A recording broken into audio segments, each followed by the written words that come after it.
I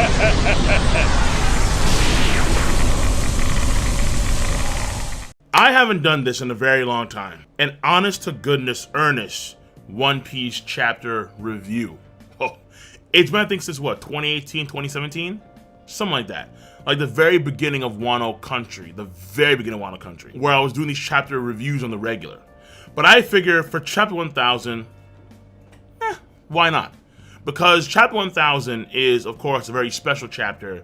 And when it dropped officially, a very special day, obviously, in Japanese history. Matter of fact, what they should do in Japan is celebrate January 4th when it dropped officially as Gota Day. Absolutely. January 4th from now on should be Gota Day. The day where we celebrate a man becoming a deity, just like Buddha before him. Reaching the same heights as one Buddha. We have seen a man ascend, and that should be celebrated as a holiday until Japan ceases to exist. That's what they should do. True, and yeah, that's pretty true. That's true, and yeah, that's true. Absolutely. So, congratulations, omedetou to one Ichiro Oda, aka for reaching divine status. Now, this chapter, is it a good chapter? Is it a bad chapter? I grade chapters based on three main things. Number one, pacing and structure. Number two, character. And number three, story. That's it. Things like artwork, I think, are way too subjective. Obviously, it all is. But even more so with things like artwork, you know, where it's like, oh my god, like, it looks really, really damn good. This chapter is a 10 out of 10. Makes no sense, honestly. I tend to be far more systematic in my reviews, where I want to kind of gauge how the chapter itself is structured. Is it cluttered? Is it streamlined? Compared to the other chapters within that arc, within that series? Number one. Number two, characters. How the chapter impacts certain characters. Number three, story in terms of not only the arc itself, but also the overall story. But if you do want to know, in terms of artwork, for example, I would argue that the best panels in this chapter were when the red rock hits Kaido's cheeks. That sounds kind of sus, actually. When the red rock hits Kaido's face, number one. Number two, the full panel of the red rock and Kaido face is on fire. Number three, the double page spread of Luffy, Kid, Law, Killer, and Zoro on one side, and then Big Mom and Kaido on the other side. And then also when Luffy, he grabs Kinemon, like, Kinemon, are you alright? And then, Daijoubu? And then the panel where Luffy starts walking between Big Mom and Kaido. That was a tough panel, man. On to the actual chapter review. Number one, pacing and structure. For this chapter, there are 5 main parts of this chapter. Number 1, Luffy. Number 2, Marco. Number 3, Yamato. Number 4, the Ace Flashback. Number 5, back to Luffy. This is cluttered in of itself because there's 5 parts, but not for a One Piece. Number 2, not for Wano Country One Piece. And then number 3, this is actually slower pace compared to usual chapters within Wano Country, because from page 10 to the end of the chapter is just Luffy, Kid, Law, Zoro, and Killer, and Big Mom and Kaido on the rooftop, and that's it. That whole section is, I think, the bulk of the chapter, or like half of the chapter, where the first half of the chapter is, I think, kind of cluttered, because again, we go from Luffy, then from Luffy to Marco, then from Marco to Yamato, then to Yamato to an Ace Flashback. So there's a lot there in terms of how Oda normally does it, because in a lot of cases, in particular Wano Country, every page is its own section, which can be at times jarring. But because we slow down to a crawl from page 10 and onwards, it makes, I think, the pace of the chapter a lot smoother, a lot more streamlined. So that was a good thing to do, I think, for this chapter, to kind of slow it down to a crawl and then have that necessary build-up until Luffy actually hits Kaido. Very good. And that tension was palpable. Like, you could taste it in the air, in the pages, on panels. Now, the Ace Flashback, I think, is, from a structure and pacing standpoint, an issue. The reason why is because it does reaffirm Luffy's character in a big way. True. However, when you think about this chapter to the last chapter, the Ace flashback couldn't put into the last chapter, and then that whole chapter, or like most of that chapter, could have been the Ace flashback stuff with Yamato, and then come the end of that chapter, we go back into real time. And then the Marco, King, Queen, Zoro stuff could have been more prominent in this chapter, and then we segue all the way to them at the rooftop. So from a structure and pacing standpoint, it makes both the previous chapter and this chapter less cluttered if this chapter's Ace flashback is put to the previous chapter. But I feel like Oda actually wanted to have Ace in this chapter 1000. I really do. Because this chapter is a very historic chapter, and because Ace is loved by many people across the board, I think, yeah, have Ace in this chapter was Oda's plan, ultimately speaking. Again, in hindsight, having this flashback be put in the previous chapter and would have made it a lot less cluttered, which I think is overall better. Now, another thing I thought was actually very unnecessary was the flashback scenes in page 16 and 17 when Luffy is recalling the journey so far. I can understand why Oda did that, but I think instead of us doing that kind of stuff, having the reaction, because we don't see it at the end of this chapter at all, but seeing the reaction of, let's say, Zoro, of Law, of Killer, of Kid, them watching Luffy sock Kaido in the face. Things like that I think would have been far more appropriate in that moment rather than having flashback panels of Luffy's journey thus far. Especially when it's not a villain's defeat, it's the first shot on the villain. So I see what Oda did, obviously. And in the grand scheme of the chapter, it's not a big effect of the chapter, it's really not. But at the same time, I think it's still unnecessary, regardless. Now when it comes to the character component of this chapter, mainly the chapter is there to reaffirm who Monkey D. Luffy is. Hence also the chapter title, Straw Hat Luffy. Now first off, we do see the fruits ripen for Luffy's Rio training. We see the new technique, the Red Rock, the Gear 3 version of his Red Hawk.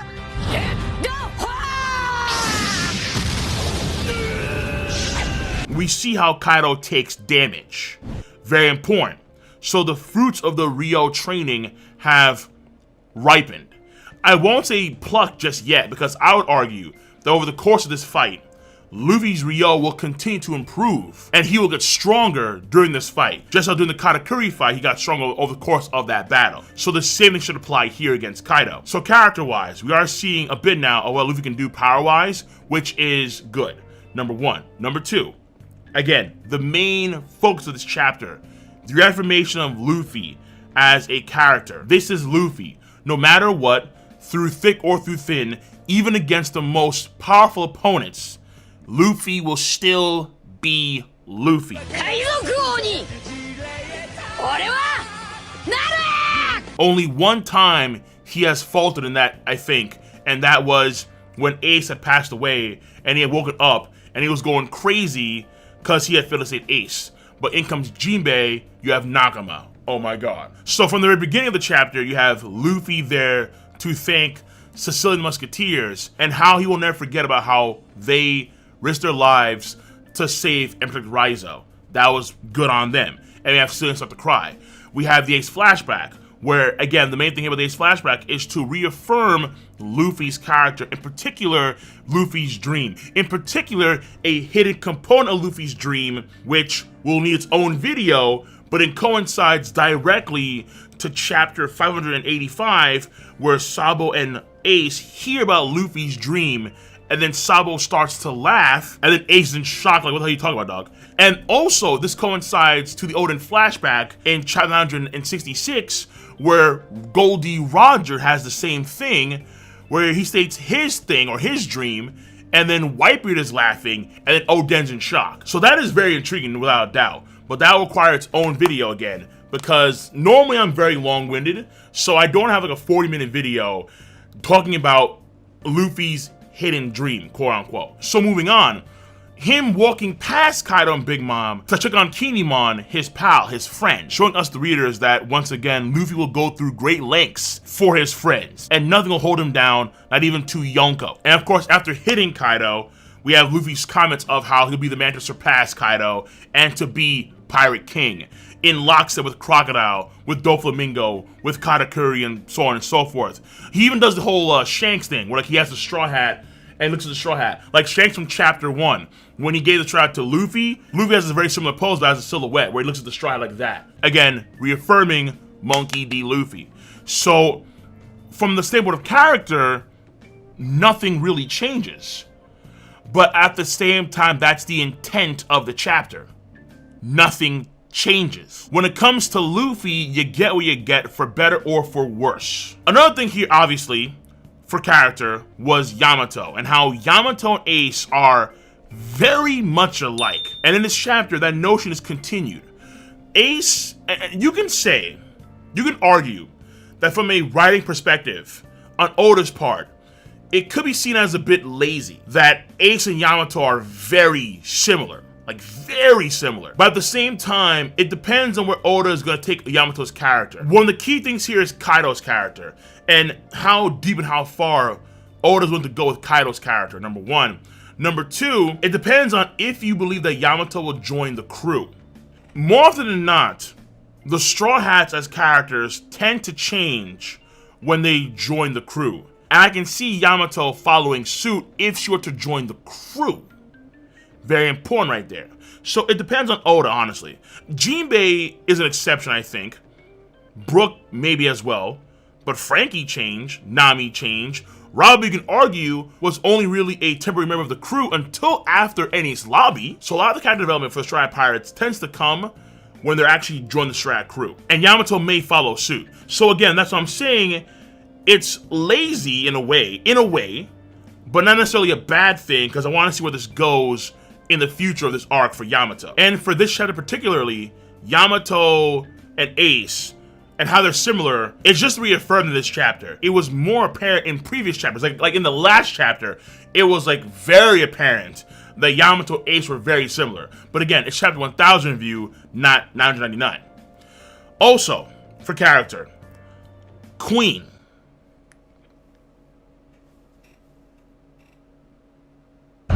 That was kind of freaky. I ain't gonna front. That was kind of crazy. Cybernetic Mechagodzilla Brontosaurus. That's Queen. I thought that, okay, maybe just like the whole mouth, that was it. No, it's his whole man's neck. That could maybe explain the reason why Queen could bounce back after getting tagged by Big Mom. Queen, his body is very atypical. And this also coincides with Queen and his interest in Sanji because of Vinsmoke Judge, as well as aligning with Queen's ability to make these things called Plague Bullets and Ice Oni bullets and so on and so forth. So Queen, he's tech-oriented. To what extent, I don't know. Matter of fact, actually, Queen, in theory, should have a hybrid form. How would that even work? Like, how does the tech in his body mold and shift?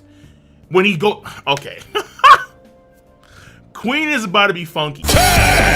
Character-wise, Queen, very important to note that he has like full-on cybernetics across his whole body, probably. Clearly, the man's been playing a lot of Cyberpunk 2077. Marco can use his wings to like apparently like grab, like the fire kind of grabs King and Queen in a very, it's very weird. It's very weird, but now we know. And also finally on the down low, Luffy gives the orders to Law to actually save Kinemon and company, which he does. But it's kind of ironic where in the past, Law has said, don't order me around. Luffy orders Law around, and Law, he does what Luffy says. I couldn't imagine Kid doing the same thing if he could. Law just does it like that, as if he were a straw hat. Oh man, okay. So for character, that's it. And you can argue, well, okay, simple, very straightforward, but at the same time for Luffy, it's necessary. And Luffy being Luffy, through thick or through thin, Oda feels he has to reaffirm in this chapter 1000 in many ways. In theory, you can argue that it could be because Oda also plans on breaking that down. I've said before in past videos, in particular in my Luffy Wano Endgame video, where I think that Luffy, at the bare minimum, will lose again to Kaido second time round. It's very possible where in the process, Luffy may lose his will to fight against Kaido. If Kaido does beat Luffy, second time round. Because mind you, like even Crocodile was a 3-stage boss. Kaido being a 2-stage boss is kind of like, really? He could be, but I kind of doubt that. And plus, it's going to be a team fight against Kaido as well. Big Mom is there, but Big Mom and Kaido, it's weird. Because 2 Yonko, I think, has been much. Honest to God, I ain't going to front. That being said, though, it's also important to know that Act 3 is still going on. It could end in the near future, Act 3, but we have to recall, at least in a normal Kabuki play, Act 3 is supposed to end on a tragedy. On a tragedy. That could involve Luffy or could not. But it's important to reaffirm Luffy as a character now, because maybe Oda will break that down in the future. Maybe. And if he does, the Straw Hats, in particular Zoro, will be there to help Luffy back on his feet, essentially. For story, very simple. Yamato gives Momo the Odin's Journal, which I think could imply a lot. Because I'm of the mindset that Momo will join the crew. Honest to goodness, he will, I think. And then going from there, obviously, finally, Luffy, Law, Zoro, Kid, and Killer have arrived at the top to fight against Kaido, and the fight started. That was a given, I think, through and through. Initially, I was hoping we had like a Conqueror's Haki clash, but we haven't gotten to that yet. But it should be happening, I think, at some point between Kaido and Luffy minimum. And also, a very important thing to want to say here, on a negative spin for this chapter, because the Scabbards wounded Kaido first, from a story perspective, it does mitigate, I would argue, Luffy's shot on Kaido. Because if it was the first shot on Kaido, the first time Kaido got wounded, that would have been far more impactful. It would have had a lot more story weight, rather than the Scabbards wounding Kaido beforehand, and then in comes Luffy to do the same thing that they did. It takes away from Luffy's moment.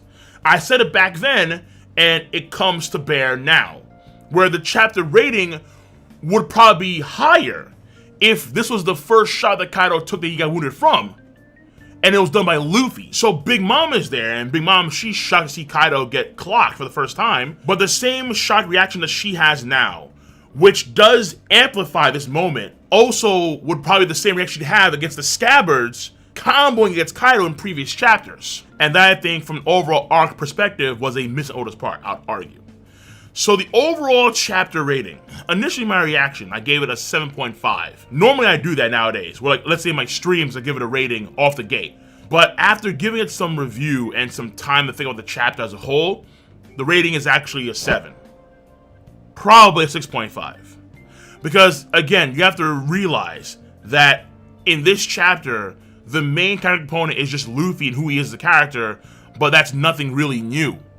Even the whole thing about Luffy's hidden dream isn't new. The structure, again, at the beginning is relatively cluttered. There's so much in pages 1 through 9. There's a lot there.